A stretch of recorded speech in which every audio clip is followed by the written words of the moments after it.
What is up, Life Fam? Can you guys see and hear me? I think there's a little bit of delay on the chat.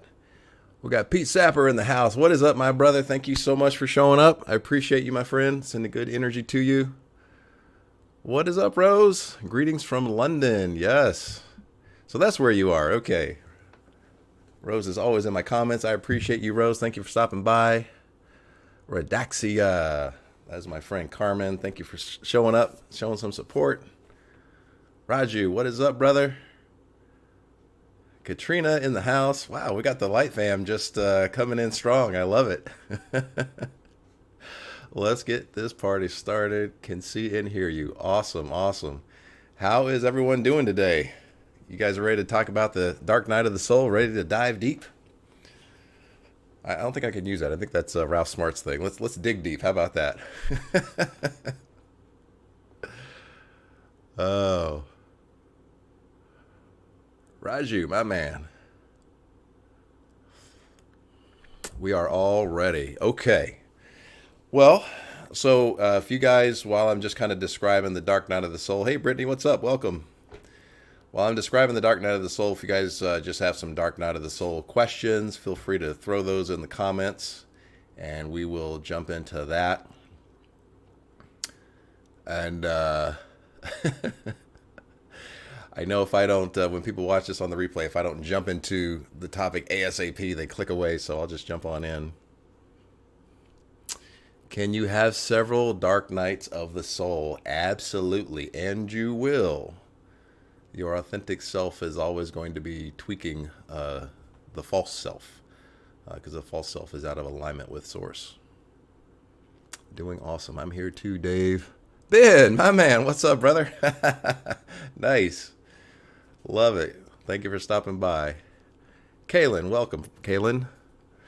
All right, so I'm going to start rambling on about the dark night of the soul. Welcome, Spring Fauna. I'm going to ramble on about the dark night of the soul while everyone kind of trickles in, and then we'll have little pauses in between so you guys can ask questions. I've had more dark night of souls than I can count. Yeah. Same here. I can relate. And that's a good thing. It's for your highest good. All right. So let me brighten this a little bit. Oh, there's my light. Okay. All right, guys. So let's relax. Have a little discussion about the dark night of the soul. Of course, we've got the Harry Potter magical coffee mug. All right, guys, so I'm going to dig into the dark night of the soul, and then I'm going to open it up for some questions, and then we got some different sections that we'll hit. So one of the ways that I like to describe the dark night of the soul is I like to use that old caterpillar butterfly analogy. So the caterpillar can be that old identity. A lot of times it's that old identity before you have a spiritual awakening. It's living life through the false self. The false self is the identity that your ego created and told you that this is who you need to be to survive. And there's a lot of limiting beliefs attached to that self, that false self, which we'll get into in a little bit here. So that caterpillar has to go into the cocoon. Well, what is the cocoon? It's dark, right? And in that dark cocoon, that new identity of the butterfly hasn't made it out into the light yet. So once you go into that cocoon and you heal and purge all of the things that are not of the butterfly, right? You heal and purge that old identity, what you used to be, then the butterfly can be birthed. So the dark night of the soul, it's called ego death. The ego is in charge of identity.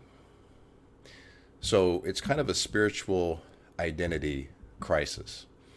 And that old identity begins to die because all of the things in your current life that is keeping that identity alive, maybe a relationship that no longer serves, a job that you hate, unhealthy habits, whatever it is, those things are now starting to become vibrationally dissonant with this new inner calling that you're having to be better.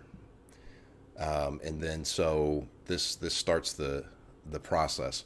So if you've never heard of the dark night of the soul, in other words, your life, let's say you're at a point where your life is kind of falling apart a little bit, everything just seems to be falling apart, but this strange term, dark night of the soul, dark night of the soul, you just see it everywhere.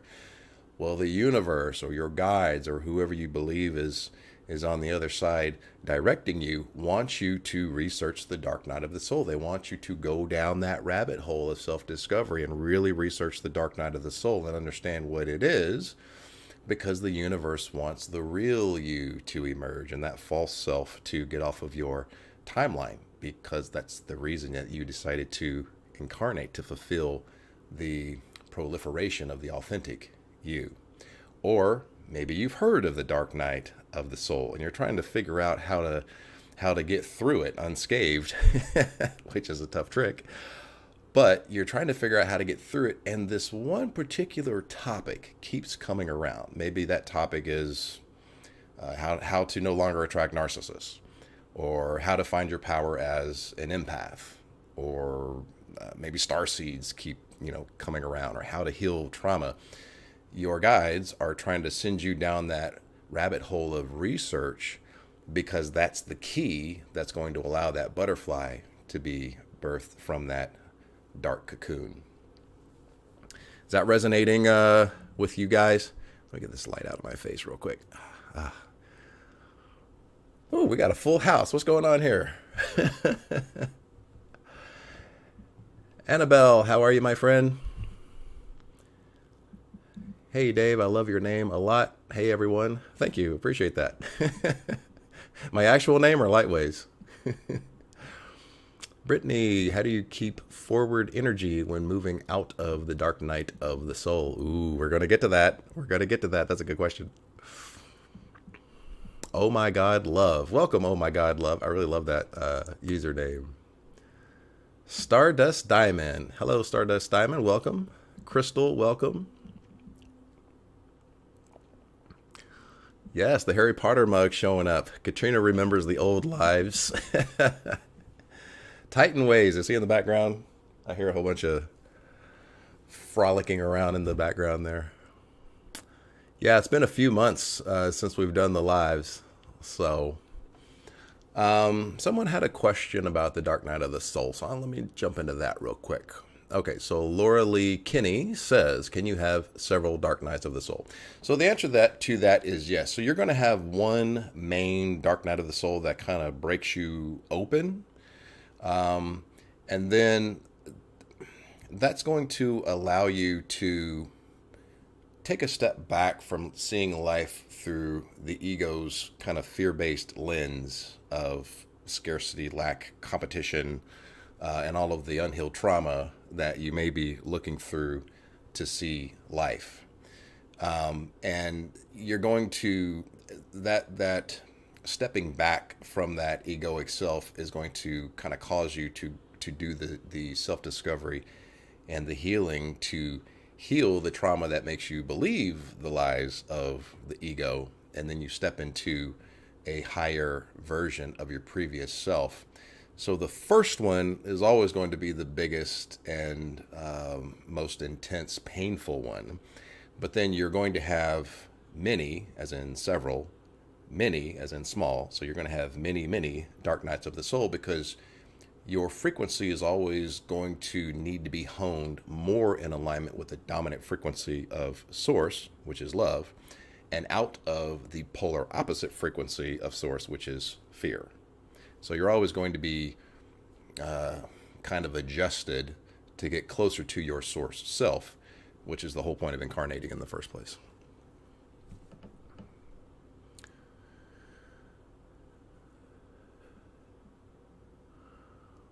Raju says, is it normal to think that somehow you are out of time or late when going through the dark night of the soul?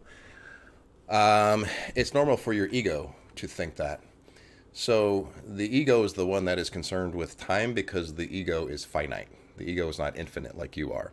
The ego you only have during this physical incarnation. There is no ego when you go back to source consciousness. When you lose the physical avatar that is housing your consciousness, because there's no need to survive in the non-physical. You can't die. You only need an ego in the present to protect you from death, essentially. But essentially, that question comes from the ego being uncomfortable in the present moment, in the dark night of the soul. So the ego is going to say, are we there yet? Are we there yet? Is this thing over? How long is this going to take? Because the ego doesn't like being uncomfortable. Remember, the ego is in charge of survival. So when the ego is uncomfortable, that's a threat to survival. And so the ego will have you in fight or flight until it can find a way to get comfortable if you let it in the driver's seat. So this is why we want to show the ego that, I hear what you're saying. However, I got this. Go sit over at the kiddie table. We're going to dig into this dark night of the soul and get the healing from it so that we actually graduate from it and not try to blast through it and don't get the lesson. Because when you don't get the lesson, that is going to keep coming around until you do get the lesson. So you want to get out of the dark night of the soul the right way, which is healing. Did that help, Raju? All right. Got this light back on here. So let's dig into the stages. There's 5 stages of the dark night of the soul. So this is how the process happens. The first stage is what's known as the disconnection or disassociation stage. And this is when the misalignment of your current life, and when I say misalignment, it's misaligned with the desires of your heart. It's when the misalignment of your current life meets the vibrational dissonance of the life that your heart wants you to live. So typically we'll choose a path, if we're very ego driven before a spiritual awakening, we'll choose a path that our ego believes is necessary for survival, which a lot of times is not in alignment with our heart. And we blindly just kind of do that rote routine, until we have a spiritual awakening.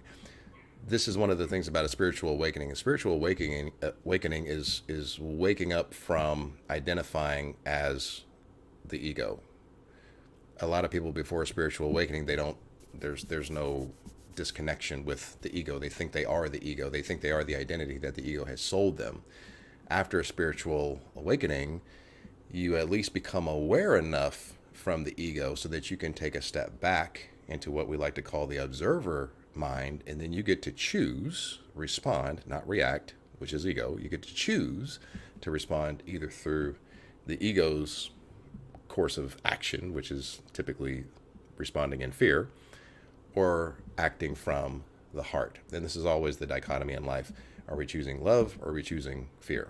Are we living from our head or are we living from our heart? So you've had a spiritual awakening and now you're disassociated and disconnected with everything in your life. So birds of a feather, everything like attracts like. So if you're not awake and you're living from ego, probably everything in your life, job, friends, family, health, whatever, is probably on a little bit of a lower vibration, an unawakened vibration, more of a 3D vibration. You have a spiritual awakening and the desires of the heart start to come to the surface, start to make itself more known, and now there's vibrational dissonance. Maybe you're not resonating with the beliefs that you were handed down as a child, that maybe you never took the time to actually stop and question. Or maybe you were indoctrinated and feared that you're not supposed to question. You're just supposed to have faith, don't ask questions. Yeah, we don't do that anymore. Yeah, no. Things are going to make sense before we adopt it as our personal truth. Yeah, let's do that.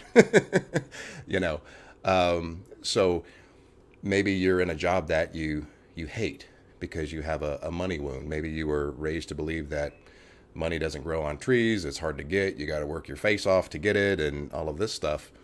And so you're in a job that you hate. Or maybe you never thought about your health and you're making poor choices there.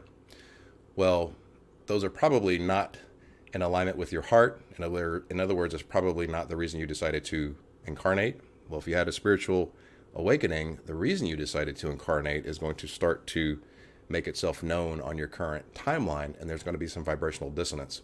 So if you kind of find yourself in that spiritual void where you're not, you know, resonating with anything that is going on in your current life, you've probably had a spiritual awakening, you're in the disassociation stage, and now you're ready to move to the second stage. The second stage of the dark night of the soul is the self-discovery stage, or the self-isolation stage, also called the hermit phase. And this is where you go down the rabbit hole of self-discovery. You find what resonates with you. So all of those beliefs that you were handed down, now you're going to find what resonates with you. This is where you're going to open yourself up to different esoteric schools of thought, different spiritual practices. We're throwing out the notion of, divine retribution if you look at anything else in it. No, this is nonsense. You have to look at everything and see what resonates with you. And this is where you find your personal truth. And when you find that personal truth, you actually enact that personal truth. You walk, you take the actions in alignment with that personal truth. And this becomes your gnosis, knowledge through experience. And once it's your gnosis, it's your personal truth. It doesn't have to be validated or debated or anything like that. So you find your personal truth. Then you move to the third stage of the dark night of the soul, which is the purging and healing process. So the dark night of the soul is phenomenal at purging what no longer serves. So what no longer serves might be a toxic relationship that your unhealed trauma convinced you that you needed to survive, which is not the case. Or a job that you hate because your unhealed trauma convinced you that you needed that job to survive. So these are just some examples of the things that the dark night of the soul is going to purge, because your new life is going to cost you the old one. Okay, so the purging process is the purging of that old life, that old identity, and everything that goes along with it, to make room for the new, reinvented, authentic you. This is the whole point of the dark night of the soul, which is going to require the healing of the trauma that makes you believe that you are anything less than whole, perfect, and complete. The ego wants you to believe that you need to be a certain way to survive. This is where unhealed trauma comes from. Unhealed trauma is in alignment with fear. It's the polar opposite frequency of the dominant frequency of source. So clearly, when you heal that unhealed trauma, you step more into alignment with your authentic self, your source self. And when you heal the trauma that makes you believe that you needed those things that no longer serve, not only do you finally let go of them, but you wholeheartedly throw them away, because you're carrying a different frequency. You're carrying a frequency more in alignment with love, which is the polar opposite frequency of fear, and those two polar opposite frequencies can't share the same space. So once you've healed that trauma, now you're ready to step into stage 4, which is the discovering your life purpose phase. So, I'll make a little disclaimer. Your life purpose doesn't necessarily need to be this grandiose thing where you're changing the entire world, whatever it is. If it is, that's awesome, and follow it. But it might just be you living life on your terms for the first time, validating, approving, and loving yourself for the first time. Maybe unhealed trauma in the past had you people pleasing, chasing validation, chasing approval, not believing that you were good enough. Abandonment trauma had you clinging on to bad relationships because you were scared of just being alone. Being with someone toxic is better than being alone, right? No, it's not. So the unhealed trauma, once you heal that, you drop all of that nonsense, and then you step into your true, authentic self, which is sovereign, self-validating, self-approving, self-loving. And that in and of itself might be your life purpose, which then is, you become an example for everyone else around you. You become an example for other people that need to find their voice, that need to find their worth and happiness. You become that lighthouse in the dark sea that people can gravitate toward and say, hey, how do I become like you? So a lot of times you discover that life purpose is in service to others. Unhealed trauma in alignment with fear, if you're believing the ego's lies of competition, lack, and scarcity, you may have always been in service to self because you believe that resources are scarce. You got to take to get. You got to, hustle, and beat the competition and all of this. But once you're healed of all of that, you may just naturally find that you want to get into a vocation of service to others. Maybe a business you start on your own or whatever it is. But even if you're just living life on your terms, you're still of service to others because your sovereignty is an example to others that also need to find their voice. And the fifth stage of the dark night of the soul is actually living your life purpose. So in stage 4, you discovered it. Stage 5, you're actually living it and doing it. And this is the reason you decided to incarnate. Does that resonate with you guys? Get this bright light off of my face here. There we go.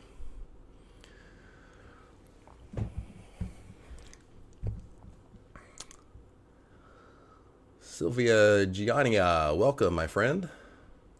Hello, so happy you're doing a live. Thank you. We're going to get back to this. It's been a few months, but I love doing these lives. Layla Kaur. I'm so sorry if I mispronounced. I'm sure I butchered that. My my apologies. Thank you for showing up. I appreciate you. Nydia Hernandez, welcome.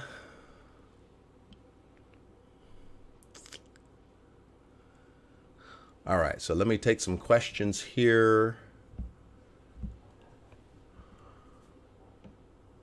Redaxia says, "Have faith, don't ask questions." Yeah.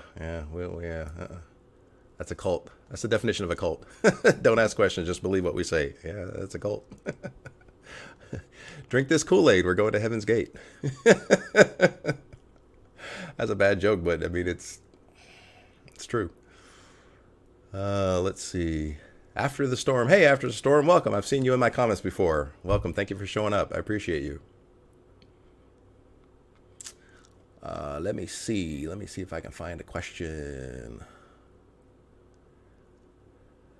So the ego will try to, Raju says, so the ego will try to double down as you are starting to heal. Absolutely. Yes, that old identity is going to dig its heels in. It's going to hold on tooth and nail because it's trying to survive. And right before you step into that new identity is when the old identity is going to fight its hardest to stay alive. So just be aware that that old cliche, it's always darkest before the dawn, is really true, because that old identity, and that old identity might mean, some old toxic ex coming back into the life, into your life and then saying, oh, things are going to be different this time, or, maybe the job that you hate offers you a raise, or, there's a lot of different ways that old identity is going to try to stay alive. Remember, identity, ego is in charge of survival. So that old ego is trying to survive. So it's going to fight. But you just have to be, what you can really do. We have this vision of the new identity as being something kind of nebulous out into some, future timeline. Really what you can do is just take action steps in alignment with the new identity today. Even if those action steps are baby steps, you're walking and acting as the new identity would. And then that new identity just seamlessly shows up on your timeline, and next thing you know, you are your greatest version.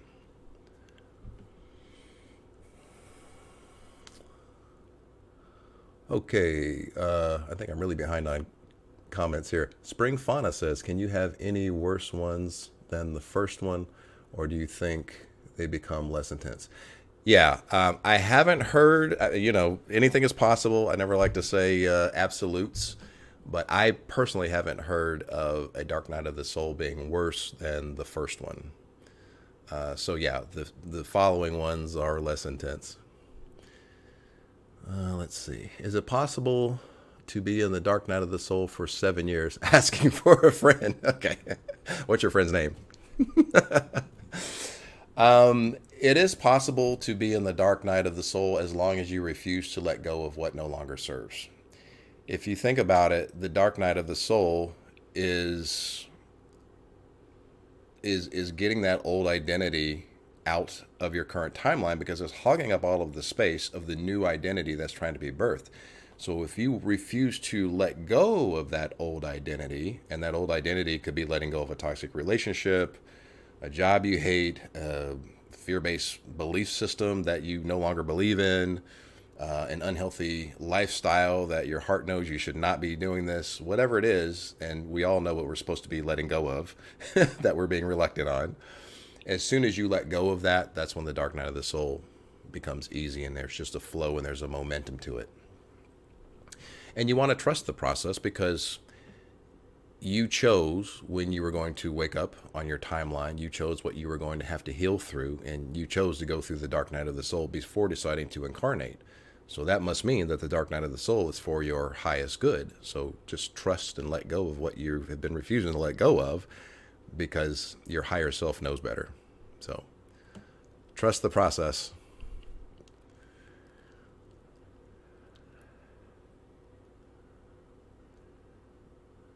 Let's see here. Spring fauna. I talk to my guides all the time. Nice. Especially when I see numbers, synchronicities, which is day and night. Awesome. Yeah, they love connecting. Does the dark night of the soul and shadow work happen simultaneously? So shadow work is in the third stage of the dark night of the soul. That's the healing stage. You have to be aware of unhealed trauma first. So first there's the disassociation with your current life. You have no idea why. And then the second stage is the self-discovery. Okay, this is why I'm disassociated. And then the third stage is actually doing something about why you're disassociated, which is healing the unhealed trauma that keeps you in vibrational dissonance with the life that you really want to live.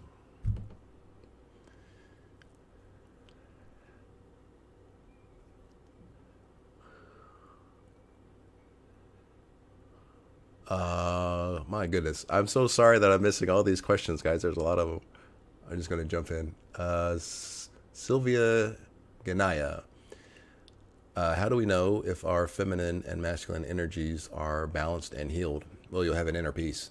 Because if you have wounded masculine energy, you're overworking, overthinking, overanalyzing, over everything, really, which means that you're not in the present moment. Your brain is off somewhere in the future, fear-mongering over some future scenario that hasn't happened yet. If you're feminine energy, you're just in this timid, scared to act type of energy. Wounded feminine energy. Wounded feminine energy is this scared to act, timid, never acting type of thing, and you're never moving forward. When you are balanced in the present moment, you feel confident about moving forward, but you're balanced in the present, which is divine feminine, then you know that your energies are balanced. You'll have an inner peace. Inner peace is the best way to figure out where your frequency is. Let me jump on to some of the symptoms of the dark night of the soul, and then we'll jump into some more questions here. So if you're wondering whether or not you're struggling with, if you're wondering whether or not you're actually in the dark night of the soul, here are some of the symptoms. One is you're not sure who the heck you are anymore or what you believe. Now, of course, this very much ties into that disassociation stage that we talked about, the first stage of the dark night of the soul. The other symptom of the dark night of the soul is your old life is kind of falling apart at the seams pretty quickly. And a lot of times the option of remaining in that old life is being taken off of the table as a possibility because the universe really, you've chosen this higher path that you want to get onto before you decided to incarnate. So you're getting to that point of the timeline where you've been given enough chances to let go of what no longer serves. And now the universe is going to be like, nope, fired. The job that you hate, and all of a sudden you get fired out of nowhere, or there's a health scare because you've been living off of junk food or whatever it is, or maybe a surprise divorce filing. You haven't let go of that. Maybe it was an abusive relationship, or just a marriage that no longer served, whatever it is, but then they moved first and filed for divorce. So the universe has a way of forcing you out of your comfort zone so that you can get to that next highest level. Another symptom of the dark night of the soul is, even though the ego is kind of freaking out about all of the chaos that is happening, you have an inner knowing that all of this chaos is meant for your highest good. You know that there's going to be some type of order that is established from the chaos. And the universe loves to manifest and create this way order through chaos. So even though the ego has you in fight or flight, there's an inner knowing that it's for your highest good somehow. So you kind of trust the process. Another symptom of the dark night of the soul is kind of feeling stuck and frustrated in your current life, not sure which way to go. And again, being out of alignment with, your current life. This can also lead to depression sometimes, constant anxiety, especially when you don't feel like, you know who you are anymore. That's a threat to survival, right? Because if you're not sure of your identity, the ego is in charge of identity. The ego is going to throw you into fight or flight because it believes it's a threat to survival. And then another symptom of the dark night of the soul is you now all of a sudden have a very palpable reaction to small-minded people. Think about this. When you step into a higher frequency, endless possibilities abound. You know that you can do anything, be anything, and there's just this limitless type of mentality. And when you share the same space with people that are in a fear frequency and a limited frequency, maybe it didn't bother you so much. You had a higher tolerance before you had a spiritual awakening. But now all of a sudden, you're so much in a higher frequency than that lower frequency of fear that there's so much vibrational dissonance you can't even share the same space with small-minded, fear-based, limited people. So that's another symptom of the dark night of the soul. Let me turn this light off. There we go.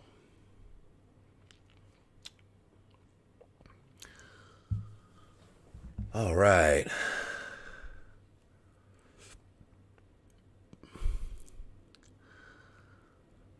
Let's see. Any new faces? Hey, Teresa Ross. How are you, my friend? Thank you for showing up.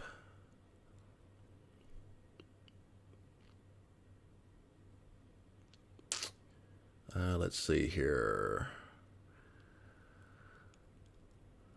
A lot of questions. Where do I jump in? Let's see. Michael Perry. Haven't seen you before. Welcome, my friend. Oh, wait a minute. It's Mikkel Perry.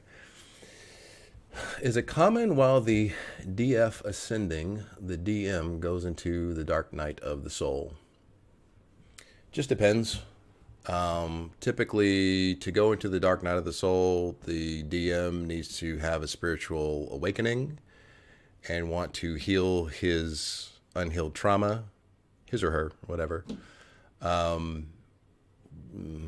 I don't think the DF ascending triggers a DM going into the dark night of the soul, because you have to understand that while twin flames are, yes, the same soul, the egos are different. It's an individual ego, and the ego is the gatekeeper. So, some people say, if the DM heals, then if the DF heals, then that heals the DM. No, it doesn't, because the ego is the gatekeeper. So they're two separate things.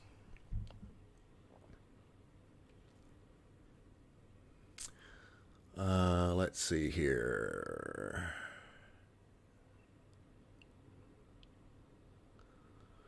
Let's see. My man, Ben. Let's see. MPD person can awaken and experience dark night of the soul. Woo. The issue with narcissistic personality disorder is I'm not going to say an inability, because anything is possible. I'm just going to say a lack of taking responsibility, lack of taking accountability. And until someone takes accountability and wants to change, they can't really have a dark night of the soul. So that's the thing with narcissists. I know a lot of people that are tied to a narcissist, and they want that narcissist to go through the dark night of the soul and heal that trauma.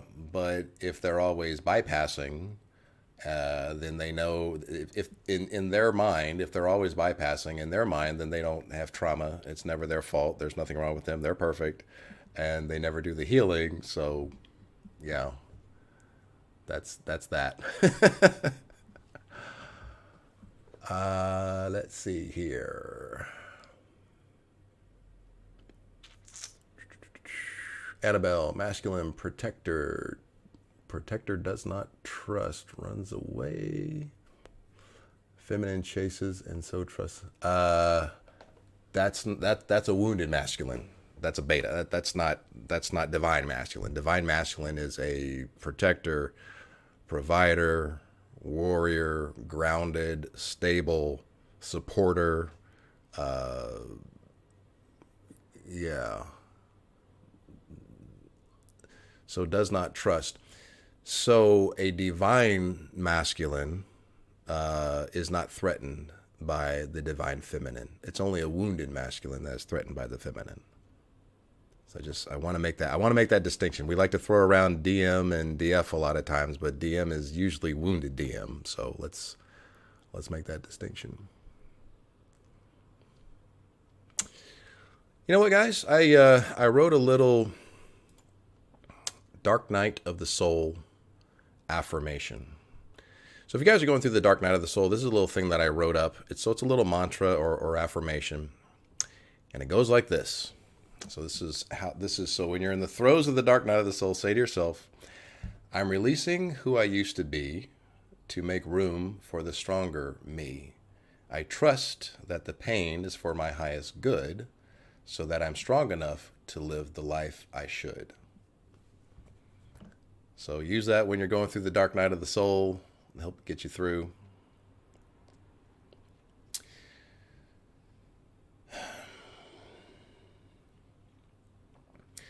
So I made a little note here. Someone asked in a different video, what does the dark night of the soul teach us? The dark night of the soul teaches you that you are already perfect, whole, and complete. Now, how does it do that? It forces you to heal the trauma that makes you believe that you're not. So humans are very good at finding a way to get out of being uncomfortable. And a lot of times that will force people to go within. Some people just do escapism and try to escape and do a lot of bypassing, but then the only other route is to go within. The only way out is in. And when you go within and you heal the trauma that made you believe the lies of not being good enough, not being worthy of love, not having confidence in yourself, fear of being abandoned, whatever that trauma is, once you heal that, you step into an understanding of your wholeness, completeness, and perfection. And yes, I do say perfection. I know this triggers a lot of religious people, but I say perfection because if we go back to this caterpillar butterfly analogy, that is a perfect caterpillar, period. That caterpillar is perfect for where it is on its timeline. It's not a butterfly, but that doesn't mean it's an imperfect caterpillar. It's a perfect caterpillar for where it is. When it becomes a butterfly, it'll be a perfect butterfly, but on its current timeline, it's perfect. And so you have to look at yourself the same way, especially if you come from the school of thought that says you chose everything that you are going through right now to make yourself, to heal through the false self, which makes you believe that you are unworthy of love and all of these other lies. So if you chose those things, then you must be perfect. You're perfectly where you're supposed to be because you chose it. So, what other questions we got?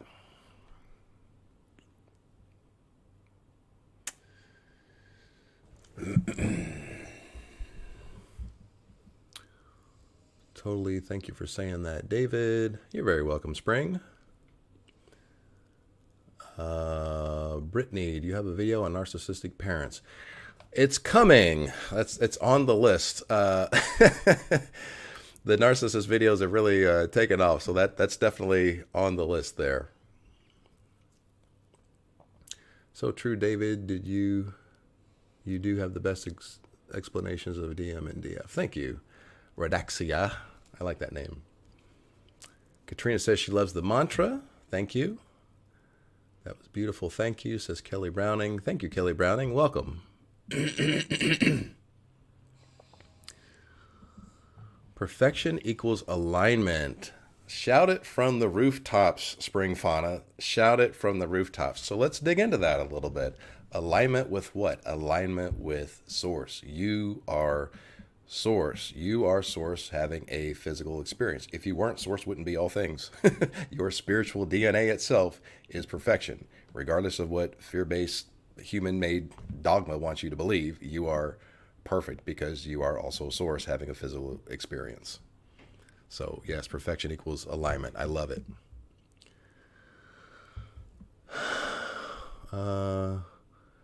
I accept this dark night of the soul mantra. Thank you, After the Storm. I appreciate it.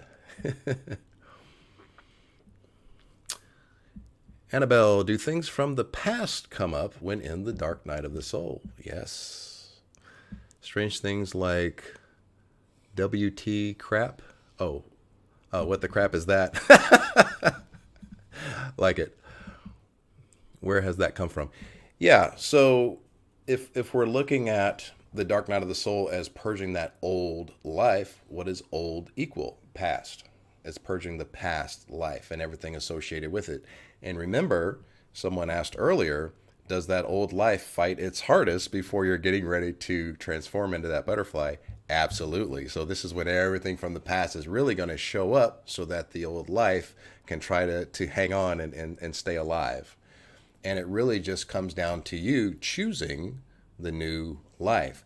You guys have to have a really clear understanding of what the new life, the new identity actually is. What does that look like? Write it down.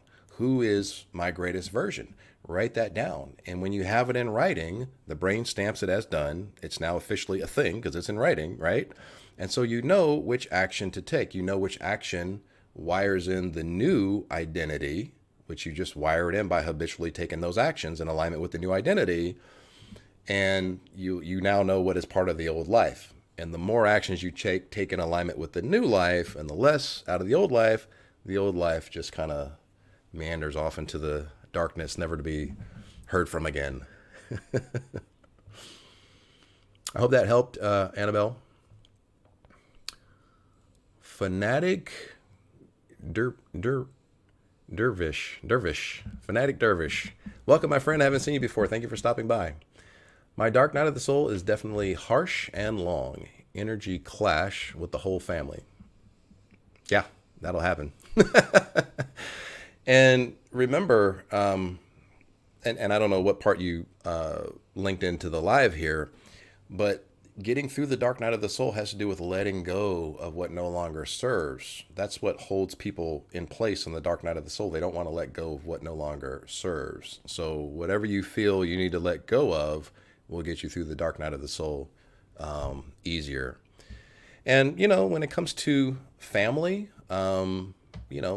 it's okay if certain topics are off the table. Usually when people clash with their family, it's about religion. Let's just be honest here. That's typically, so you've had a spiritual awakening, and typically what happens is, assuming it's the Western religions, the Abrahamic religions, you're understanding that their description of God is not love at all. It's fear. And when you have a spiritual awakening, you step more in alignment with love. And now you very clearly see what is actually love and what is man-made fear. And that's typically where the problems arise, because the family wants to stay in that closed-minded, fear-based paradigm of nonsense. And you can see past the egoic BS that they're trying to, stay within. And so that's where things clash typically. But, just keep those topics off the table and everything is fine.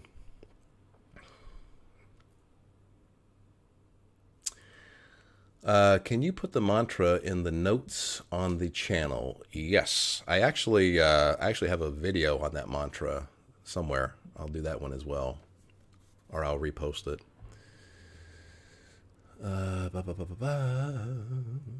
Infinity, welcome Infinity. Let's see here. Your videos about narcs helped me understand my mother, but I'm also afraid to manifest her like that. I am in between this narc understanding and law of assumption. What do you think of this? Well, the law of assumption is assuming that you already are it and assuming that it's already done. Manifest your mother in that way. So you're trying to assume that she's healed from narcissism? I'm not quite sure I'm understanding the question.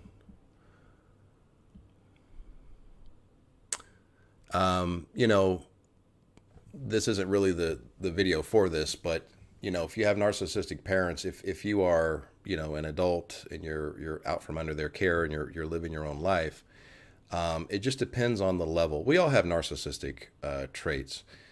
But malignant narcissism and NPD is a whole different level, and it's extremely toxic and abusive. And it's perfectly fine to love a parent from a distance, because your mental health and your sanity and your peace is always going to be number one. Mother or not, father or not, doesn't matter. Any threat to your peace and your mental health and sanity, love them from a distance. It's perfectly fine. Past lives, David.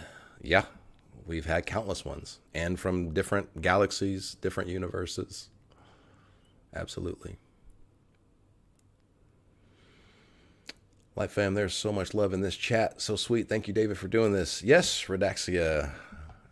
A lot of love with the Light fam. We have a great community, actually. During the dark night of the soul, I feel like I'm having a heart attack. So that's the ego running roughshod over your life because it doesn't like to be uncomfortable and it believes it's a threat to survival. So anytime that you want to get back to the present moment, just bring your conscious awareness to your heart space. Find a place quiet, get still, close your eyes, take some deep breaths. And take your conscious awareness to your heart space. You can even place your hand over your heart. You can even do a little circular motion like this to just kind of keep this awareness here. And when you're here, where are you not? In your head. Where's the ego? In your head. The ego is off in some future scenario fear-mongering.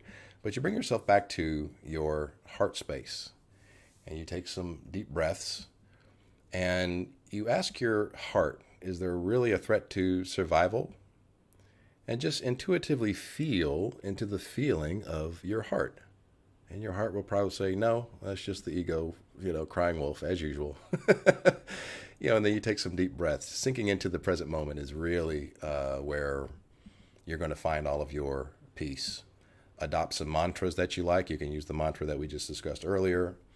You can just simply say, I am safe. I am whole. I am complete. And you can even do some self-soothing like this, and this just brings you into the present moment with some deep breaths and it gets you out of your head.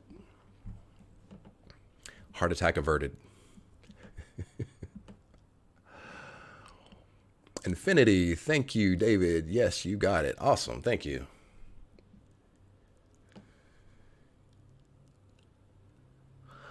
Anaconda. My anaconda don't want none unless you got buns, hun. Anaconda says, you have chosen as a soul to have narcissistic mother. Yes. Yes. You choose your parents. You choose your trauma because you know the lesson that you need to learn through the healing that's going to allow you to step into your greatest version, your life purpose, your authentic self, where you become self-approving, self-validating, self-loving, spiritually sovereign. Good point, Anna. I appreciate you.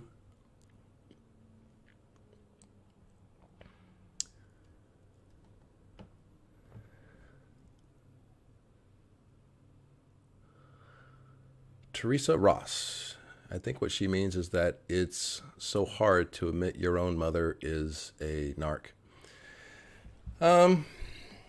Well, she's human, and there's a lot of narcissists in the world, and it doesn't make her a bad person.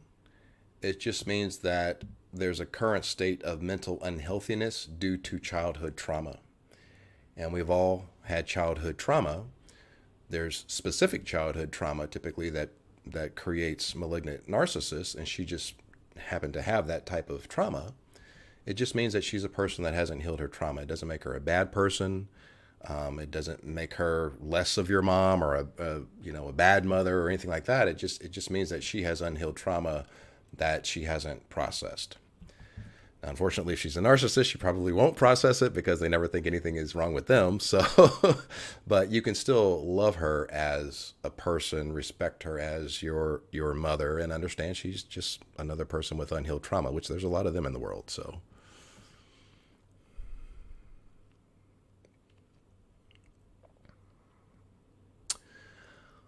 let's see. Do I have any notes?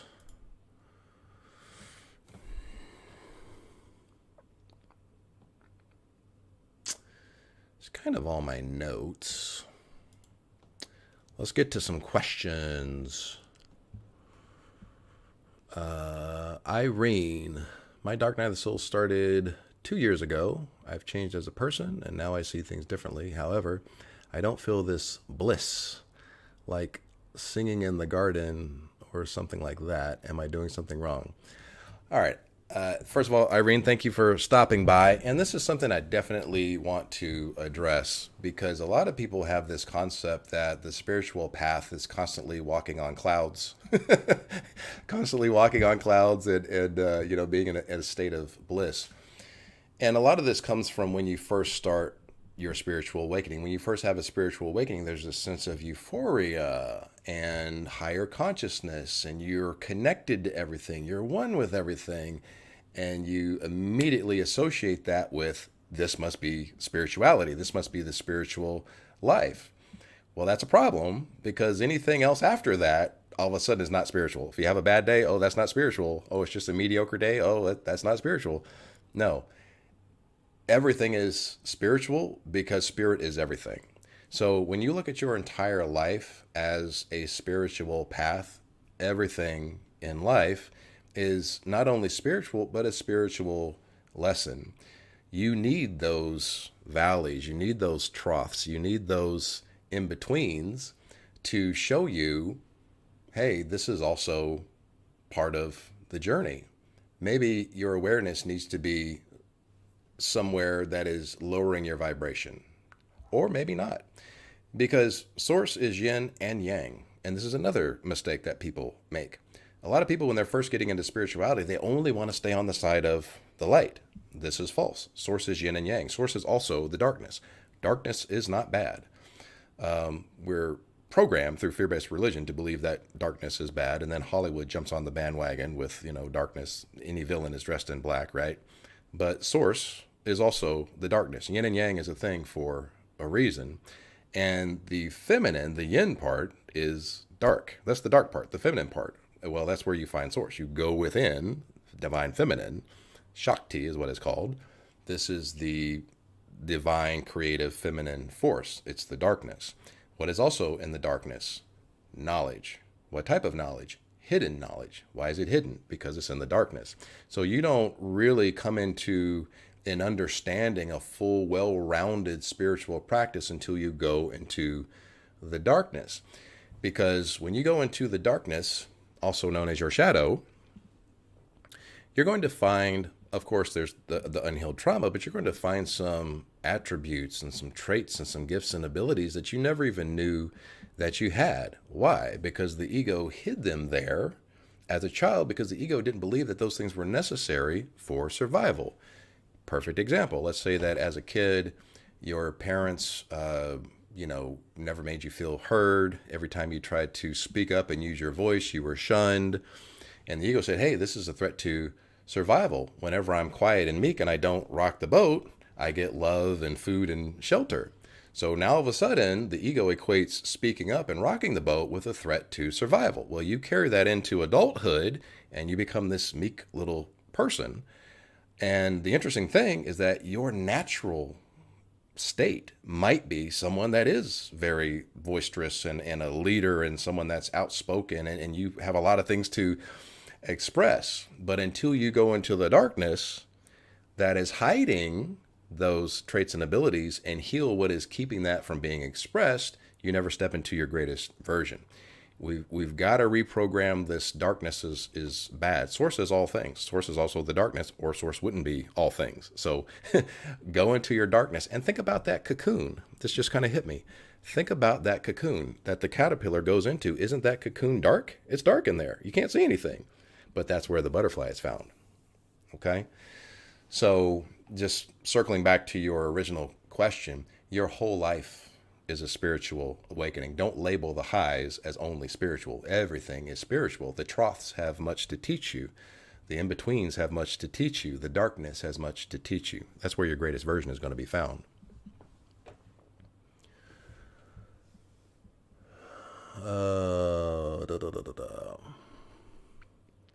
The stepping stones, some are fun and some are not easy. Did I miss something on stepping stones somewhere? This chat is flying by. I have no idea where I am. Let's see. Redaxia says, yes, David, this is beautiful. Thank you, Redaxia. I appreciate you. Oh my God, love. It's not rainbows and unicorns. And that's the beauty of it. That's why we incarnated. Think about it. If you are in the non-physical, you're just a part of source and it's constant eternal bliss. Isn't that boring? This is why we incarnate. We incarnate for the experience. We incarnate for the physicality of things. We incarnate for the opposite of rainbows and unicorns, because when you come from source, everything is rainbow and unicorns, right? So you incarnate into the physicality to get a better, to get a different experience. And that helps you grow and understand that your true identity is love, is source. Annabella, or Annabelle, I feel I now understand so much more since my awakening, and I do not judge anymore. What you judge, you attract. I just did a video on that. I actually can feel what someone has and going through so much more compassion, connectedness. Nice. Might be an empath.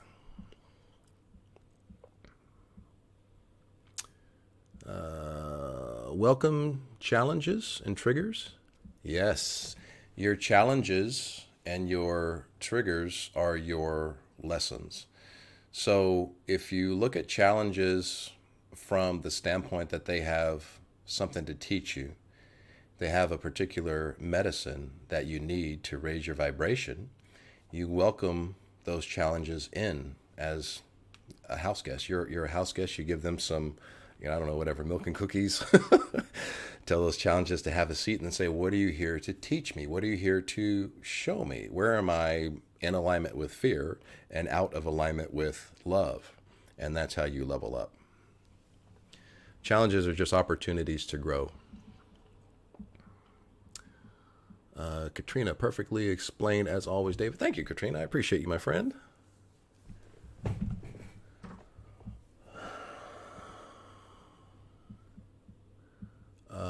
I'm sure I'm skipping over all kinds of stuff here. Ben, DM experience same awakening as DF? No, absolutely not. Again, the twin flame, it's the same soul in two separate physical avatars, but each avatar has an individual ego. The ego is the gatekeeper. The ego is the bouncer standing at the door. The ego requires the will of the of either twin to just say, I'm ready to change, I'm ready to heal, I'm ready to take accountability, I'm ready to heal unhealed trauma. And until that internal desire to heal happens, it doesn't matter what the other twin does.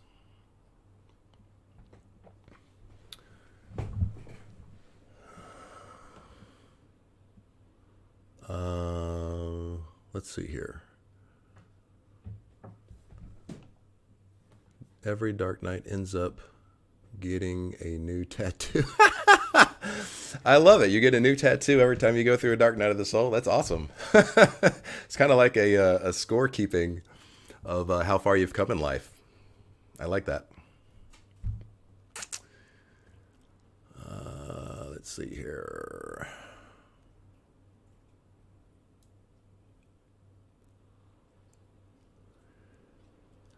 Let me go up here because I know I skipped a ton.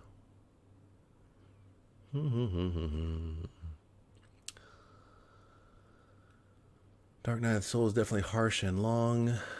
Oh, I answered that one. Oh, we hit the hour. All right, guys, so we hit the hour. Let me hit some final ones here. Let's see. Rose says, please, could you offer some advice for grieving losses? Yeah, they're not gone. The illusion, so we all come from the non-physical. We all come from source. We're just in these temporary avatars for a minute, for whatever experience we chose to experience before we decided to incarnate. We choose our timeline. When that timeline is up, we go back to source, and we may choose to be your spirit guide. So whoever you've lost, you may have had a contract with that person before you decided to incarnate, where that person said, okay, I'm only going to be on your timeline for this long, and then after that, I'm going to help you from the other side. Because what you have coming in life, you're going to need my help from the other side because I'm an expert on that particular subject. That's kind of how spirit guides work. You typically have an HGA, a Holy Guardian Angel, but then you have certain spirit guides that kind of come in and out that aren't assigned to you your entire life. They just show up for certain phases, different phases that you go through in life. So whoever it is that you're grieving, you haven't lost them. They're right there with you on the other side, and they're helping and assisting you and guiding you. And you can talk to them, you know, have some alone time, maybe put out a picture, light a candle. You can even, you know, bring out some of the stuff that they used to like to eat, or, you know, go through some old pictures or whatever, and just be still and silent and just have a conversation, and then be perceptive as far as what comes back. You might be surprised. I don't know where you are in your spiritual awakening. I don't know how open your third eye is, but you know, if your third eye is open, you're going to get some pretty palpable feedback. But they're always there. You never lose anything. DM having the same Dark Knight symptoms as the DF? No. No. You guys love this topic. What you do is not affecting your DF. It is, or your DM. It is kind of the energy that you're putting. Okay, so look, it's the same soul, right? When you're healing, that frequency is rising. That is, yes, going to be picked up by the energy body of your twin. But again, they have a different ego than you. The ego is the one that translates and interprets that energy. So, you know, they're not going to heal just because you're healing. The ego is terrible at interpreting the esoteric. So the ego is not going to understand what this higher frequency is, even though the soul is picking it up, the energy body of your twin is picking it up, but the ego is, you know, unless your twin is awake and they're doing the spiritual practice and they're very much tuned in, which if they were, they probably would have healed their trauma and you guys would be together anyway, unless you have a bunch of unhealed trauma. Healed trauma and unhealed trauma have a hard time sharing the same space because it's love trying to share the same space as fear. This is why, it's more often than not the twin is there to get you to heal your trauma as opposed to this, long-term relationship. Long-term relationships are more about, soulmates and that type of stuff. The twin flame is a little bit more of a catalyst. And the reason for that is because typically one twin just chooses not to heal. That's the thing, Unhealed trauma is fear. Healed trauma is love. Fear and love can't share the same space, So you guys spend a lot of time worrying about what your twin is doing. When you worry about what you're doing, what you're healing, what beliefs you're letting go of, and you trying to be the best that you can be in healing your trauma, then everything for its highest good will work out. Twin might come back, twin might not, but if the twin doesn't, your level of wholeness and completeness is going to attract someone in with healed trauma that's not going to be trying to manipulate to get something from you because they have their own understanding of their own wholeness and completeness. They want to supplement from you. They want to supplement to you. They don't want to take from you. So it's a whole different, this is not a twin flame video, but worry about your healing and don't worry about what your twin is doing. Stop binging on tarot and twin flame videos because it keeps you obsessing over the other person. When you're obsessing over the other person, you're not working on yourself. You're bypassing the healing. All right, I'll get off my twin flame soapbox. All right, guys. I think that's probably about it here. Yeah, we're 6 minutes over the hour. All right, guys. I guess we'll wrap that up. Annabelle says more live videos, please. It's so reassuring knowing you are not alone on your journey. Thank you very much. Absolutely. I think Wednesdays at this time is good. Do you guys like this? Does this work for you guys? Thank you for the great answers, Mikkel. You're very welcome, my friend. I don't mean to be harsh. I know that a lot of people just they stay mesmerized on these bubblegum twin flame channels that just preach the romanticized version of twin flame, which is very destructive and detrimental. They make you believe that you're supposed to, end up with your twin flame no matter what. Trust the journey, all roads lead home. No, that's so destructive and harmful to believe that. Because you bypass looking at the person for what they actually are just because you've given them a cute title, and you bypass doing the healing, which is keeping you from being your greatest version. But that's another video. I'm going to make a video on this because it needs to be said. But yeah, stop binging on tarot and twin flame. Magical Daylight fam, thank you so much. Annabelle Spring says exactly. Annabelle says thank you. Lier Kur, I'm so sorry if I'm mispronouncing that, says amazing. Thank you from Germany. Oh, awesome. Hey, Sylvia. Thank you for stopping by. I don't think I've seen you before. Yes, please. It felt so great to be here with you. Awesome. Oh, Norway in the house. Miki DV. I'm so sorry. You know who you are. Thank you for stopping by, my friend. I appreciate you. Infinity says, thank you so much, David. I appreciate your energy and answers. Absolutely, guys. I love every one of you. Thank you so much for showing up. I really appreciate the support, guys. I love growing this community and just trying to spread empowerment and helping you guys on your journey. So we will do this again next Wednesday. I love all of you guys. See you in the next live. Light, love, and abundance to all that are watching and to all you love. Peace, guys.